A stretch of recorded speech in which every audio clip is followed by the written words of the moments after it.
My name is Tony Vizenor. I'm from Ojibwe Indian Reservation. I'm not a full blood, but I'm an enrolled member, and I have one son, married 3 times. But I lived in Minneapolis for a while, but I moved back in the 80s, and I'd never leave again. I love my home, and I love my people. And I'd like to share a story with you about when I was growing up, when I was little. We used to do the powwow trail. I have a twin sister, and then we have a sister that's a year older than us, and everybody used to think we're triplets. So my dad had, we had quite a few different regalia outfits made, but the last one we had was our buckskin ones. And we followed the powwow trail and met a lot of people. It was enjoyable, but it was hard work too. My dad was he was an alcoholic. I mean, although he provided for his family. Like I said, there was 9 of us in our family, but he was a womanizer, and he finally ended up leaving my mom, and that was really hard for everybody. But I remember growing up in Pine Point. I love that community. That's my home. I always wanted to live back there, but I don't think that'll ever happen. I live in Whitehurst now. But I have lots of friends over there, lots of people that I really love. And I remember all the old people, everybody called all the old people Grandma. There's V's grandma, we called her Grandma Alice. There was Grandma Susan, and there was Grandma Summers, and it was just all these old elders were our grandma. And we respected them, great respect for them. I mean, we were taught that way. The children today aren't taught none of that stuff. But today, I mean, in those days, it was everybody. They cherished the elders. They were our leaders, and that's how we, they were our teachers and our leaders. And I remember going over to V's grandma's house and visiting over there with V and Harriet and all the kids that lived over there. V's brother Sheldon was the best friend of my brother, and I think Sheldon used to go with Cleo, my sister Cleo. But yeah, we had some good times in Pine Point, and we lived right next to the Catholic church. And of course, every Sunday we had to go to church, and all the elders, most of the people in Pine Point went to church here. But I got to tell a story about V's grandmother, Grandma Alice.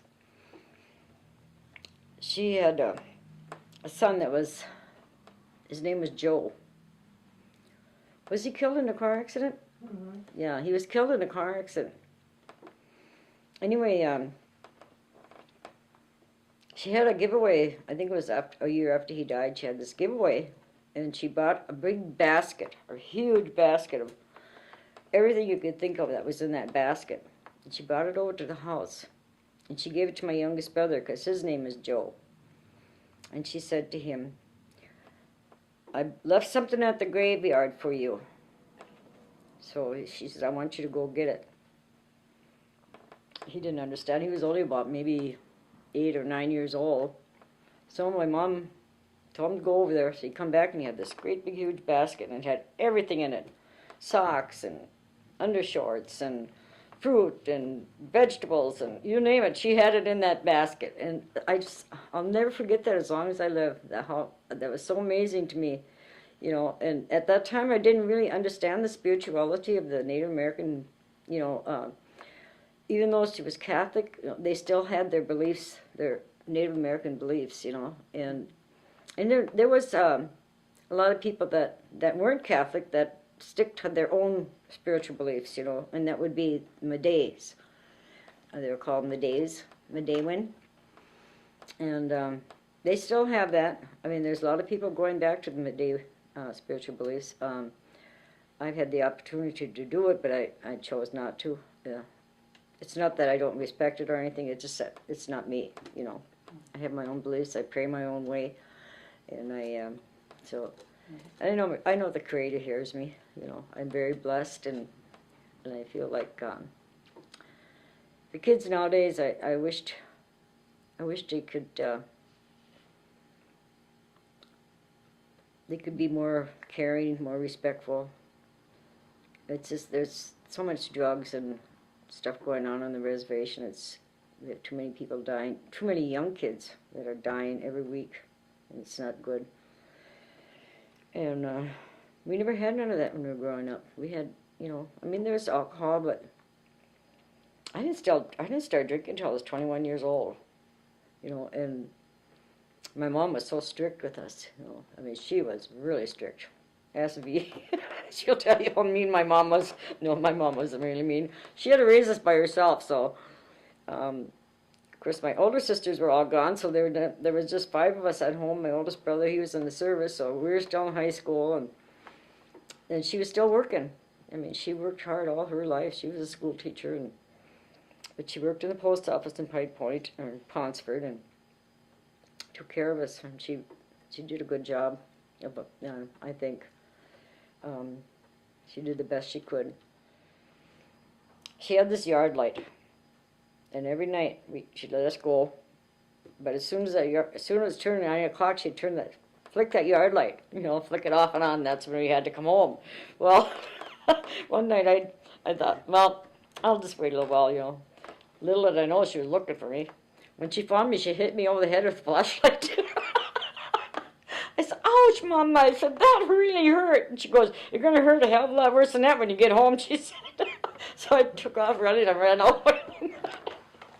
And another time she caught me smoking in the toilet. Oh, my God. She chased me for, I don't know. Yeah, a lot of things we did. But, I mean, it wasn't bad things, you know. I mean, we just had good times. I really miss those times. I drove around Pine Point today. I was there, and I just went through the whole village, and I just was so sad thinking about, you know, the good times that we had growing up there and how I missed it so much. It just seemed like when we were growing up, families were more caring, and everybody took care of everybody, you know. They all took care of each other. Every time somebody came to our house, or anybody's house that you went to in Pine Point, you had to eat. You know, a meal was fixed. That's the truth. I mean, every time anybody came to our house, they'd sit down and eat. And that's the way Grandma Susan was, too. We'd go to her house, and boy, she started cooking right off the bat. You know, we don't need nothing to eat. We already ate. Oh, no, you're not leaving until you eat. So she always made her tea. I'll never forget her tea, her green tea. She loved it, green tea. So, well, she always made a big pot. Anyway, when Mom and I moved to White Earth, my mom got a job here, and I got a job here in White Earth, so we moved. And we always had the intention of moving back to Pine Point, but that never happened. Somebody burnt her house down there. But we always go back and visit everybody, and at least once a month. And we'd go down and see Grandma and Grandpa. Grandma Susan and Grandpa Jim. And I did not know this, but she was talking Ojibwe to my mom. And my mom understood what she was saying, and I didn't even know my mom knew the language. She didn't speak it, but she knew how to understand it, you know. She asked us to come in and have tea or coffee. So Mom said, do we have time? I said, time for what? I looked at her, I said, time for what? She wants us to come in and have tea or coffee. I said, well, yeah. I said, but I didn't know that's what she said, because she was speaking Ojibwe, you know. But, yeah, I mean, people would come to our house and they'd talk Ojibwe, and my mother and my grandmother, her mother, both understood them, and I didn't know that they could understand that. My life is blessed. I've been blessed all my life. I got many friends, and I have a loving family. And I'm always praying for the grandmothers and the children of the world, because I love them all so much, you know. I care about children especially. And every chance I get, I'm taking care of somebody's kid. But I wouldn't have it in either way. Nowadays these little ones are seeing so much stuff, and they're exposed to so much stuff, and it's not good. So that's why I'm involved in the lives that I am involved in, and I try really hard. And these kids I have now, they're so grateful, they're so thankful, because they always tell me, you are so good to us. We always have food to eat and nice clean clothes to wear and a nice clean house to come home to.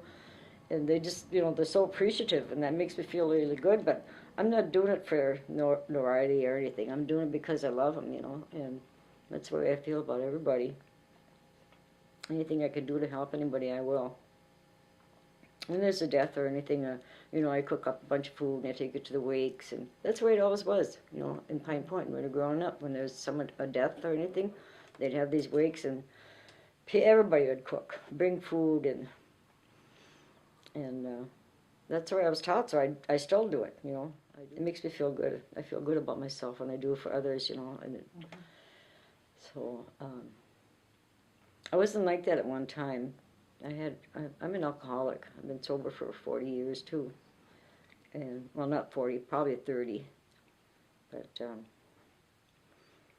my only regret is that when I was drinking, I have my mother to thank for raising my son, because she was there for him, and he's the nicest man. He's a loving and caring, and he's responsible, loves his family. He has 2 sons, and my daughter-in-law, I love her to death, and he's just a really good man, and I thank my mom every day for that, because she was the one that was there for him. I was out partying and drinking all the time, but I made amends to him, and we talk about it a lot. And he said, Mom, he said, it's over and done with, don't worry about it.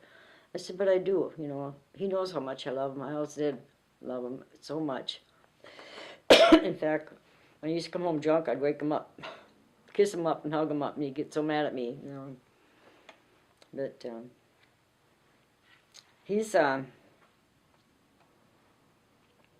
he bought his own place. They bought 39 acres of land. They live out in Pine City, and he went to school. His dad put him through school at Dunwoody. He went through. He's electrical, not engineer, but he does all electrical work in cars, like computers and stuff. That's what he went to school for. He's a mechanic, but he doesn't like to be called that. I'll say, my son's a mechanic. I'm not a mechanic, Mom. He said, well, auto technician. I said, okay. So, but I'm so proud of him, and I tell him that every time I talk to him.